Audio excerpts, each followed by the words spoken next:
বিএনপির ভারপ্রাপ্ত চেয়ারম্যান তারেক রহমানের দেশে ফেরাকে ঘিরে ঢাকার হযরত শাহজালাল ও সিলেটের ওসমানী আন্তর্জাতিক বিমানবন্দরে নেওয়া হচ্ছে কঠোর নিরাপত্তা ব্যবস্থা। মোতায়েন করা হয়েছে অতিরিক্ত আইন শৃঙ্খলা বাহিনীর সদস্য। পাশাপাশি বিমানবন্দরের যাত্রী ছাড়া সকলের প্রবেশ নিষিদ্ধ করা হয়েছে। আরো তথ্য নিয়ে আমাদের সাথে যুক্ত হচ্ছেন সহকর্মী মহমিনুল অপু।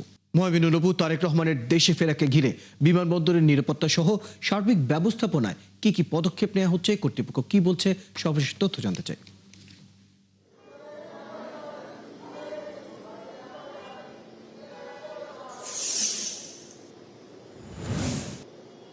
হযরত শাহজালাল আন্তর্জাতিক বিমানবন্দরের যে নিরাপত্তা ব্যবস্থা সেটি কিন্তু ইতিমধ্যে বাড়ানো হয়েছে। তবে আজকে সন্ধ্যা ৬টা থেকে কিন্তু আরও অতিরিক্ত আইনশৃঙ্খলা বাহিনী যারা তারা কিন্তু এখানে মোতায়েন থাকবেন এবং এখন পর্যন্ত আমরা দেখতে পাচ্ছেন যে আমি ভিআইপি গেটের সামনে রয়েছি। এই ভিআইপি গেট থেকে কিন্তু কাল 12:15টার সময় যখন বিএনপির ভারপ্রাপ্ত চেয়ারম্যান জনাব তারেক রহমান তিনি এই বিমানবন্দরে অবতরণ করবেন, তারপর কিন্তু এই গেট থেকে তার বের হওয়ার কথা রয়েছে এবং বিএনপির সিনিয়র নেতৃবৃন্দ যারা রয়েছে তারা তাকে স্বাগত জানাবেন লাল গালিচার মাধ্যমে। তাকে কিন্তু সংবর্ধনা এখান থেকে দেওয়া শুরু হবে এবং যে নিরাপত্তার বিষয়টি বলছেন আপনি, এখন আমরা সকাল থেকে কিন্তু বিভিন্ন গোয়েন্দা সংস্থার সদস্যদের দেখতে পেয়েছি, তারা কিন্তু এখানে রয়েছেন। তবে আজকে অফিসিয়ালি সন্ধ্যা ৬টা থেকে আগামীকাল সন্ধ্যা ৬টা পর্যন্ত কিন্তু এই কঠোর নিরাপত্তা ব্যবস্থা জোরদার করা হবে। অর্থাৎ আজকে রাতেই কিন্তু একটি ফ্লাইটে তিনি রওনা দেবেন লন্ডন থেকে। তবে তার স্বদেশ প্রত্যাবর্তন ঘিরে বিমানবন্দরে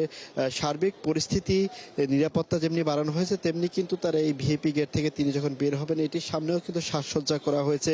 নানান প্লাকার্ড, ফেস্টুন, ব্যানার দিয়ে কিন্তু এখানে বিভিন্ন দলের নেতাকর্মী যারা তারা কিন্তু তাদের ব্যানারগুলো ছাপিয়েছেন।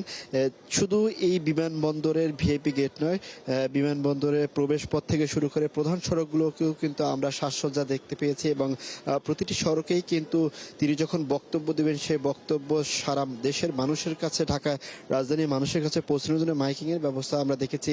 আমরা বিমানবন্দরের পরিচালকের সাথে কথা বলেছি, তিনি আমাদেরকে যেটি জানিয়েছেন যে তার এই পৌঁছানোর পর থেকে একদম ৩০০ ফিটে যাওয়ার আগ পর্যন্ত এই বিমানবন্দরের যে সার্বিক নিরাপত্তা সেটি কিন্তু তারা পর্যাপ্তভাবে নিয়েছেন এবং কোনো ধরনের শঙ্কা নেই, এটি কিন্তু বেবিচক থেকেও বলা হয়েছে। অর্থাৎ তিনি যখন এই এয়ারপোর্টে এসে পৌঁছবেন তখন কিন্তু সাথে সাথে তিনি পুলিশ প্রোটোকল পাবেন এবং এই পুলিশ প্রোটোকল কিন্তু গাড়ির সামনে পিছনে দুই অংশেই থাকবে এবং এখান থেকে কিন্তু তাকে প্রথমে ৩০০ ফিটে যাবেন, সেখানে কিন্তু তার বক্তব্য দেওয়ার কথা রয়েছে। তারপরে তার মা এবারকেয়ার হাসপাতালে ভর্তি রয়েছেন, সেখানে তার মাকে দেখতে যাবেন এবং পরবর্তীতে তার গুলশন কার্যালয় এবং বাসভবন সেখানেও কিন্তু যাওয়ার কথা রয়েছে।